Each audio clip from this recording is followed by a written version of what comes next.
Question number 11, the Honourable Phil Goff.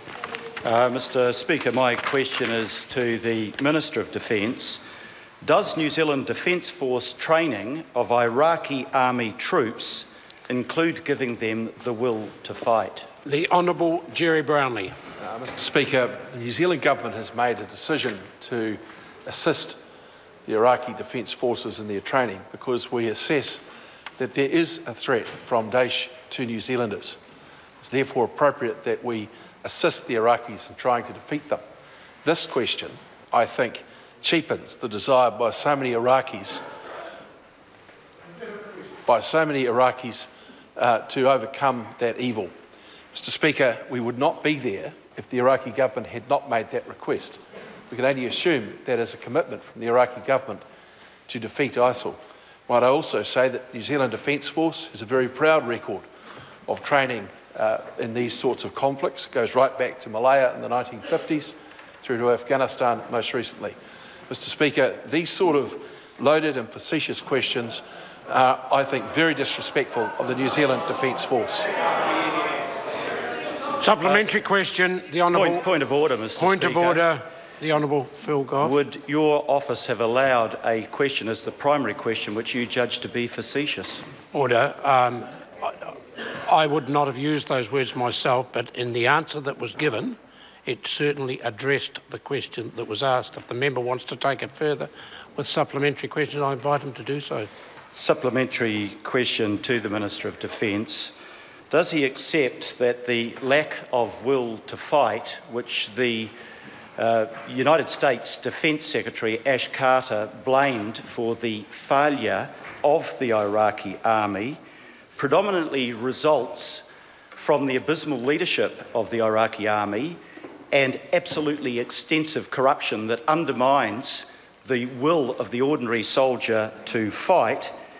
And does he accept that neither of those things can be altered by the professional work of the New Zealand Army? Honourable Jerry Brownlee. Well, Mr Speaker, I'm certainly not going to make any comments about the views of the United States Secretary of Defence. I'll be meeting him shortly and I'll have a further discussion with him. The rest of that question was based on Mr Goff's own opinion of Iraqi forces. And I think, while he's entitled to that opinion, I'm not making a comment on it. My view is that the New Zealand Defence Force is very, very capable and professional. They have engaged in this exercise with some very specific aspects of the training mission that they will deliver, and we think in the best interests of New Zealanders. Supplementary question. Supplementary question, Speaker. The Honourable Phil Goff. When people like Dr Ron Smith from Waikato University, who was a fervent supporter of deployment to Iraq, now believes that it was a bad idea to go there, what will it take to persuade the government that the benefits of the training that we provide are too little and the risks are too great to pay the price for being in the club? The Honourable Jerry Brownlee. Mr Speaker, I very much doubt that the analysis that the professor has relied on would be as good as the analysis that the New Zealand Government has made its decision on and continues to support. Supplementary question, the Honourable Phil Goff. Mr Speaker, what assessment has he given of the risks now facing the New Zealand Defence Force approximately 100 kilometres away from IS forces in Ramadi?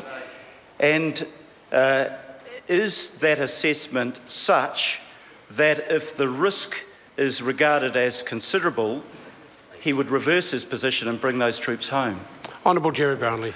Mr Speaker, answering the first part of the question, considerably better information than the member has. Point of order, Mr Speaker. Point of order, the Honourable Phil Goff. Mr Speaker, somebody with the temerity to accuse a questioner of being facetious then gives an answer that can only be described in exactly the same way. Order. No. I listened quite carefully to the questions. In fact, there were two questions that I asked. The Minister's chosen to address the first one, maybe not to the satisfaction of the member, but it was certainly addressed. Question number 12. Order. Question number 12, Dr Parmjeet Parmar.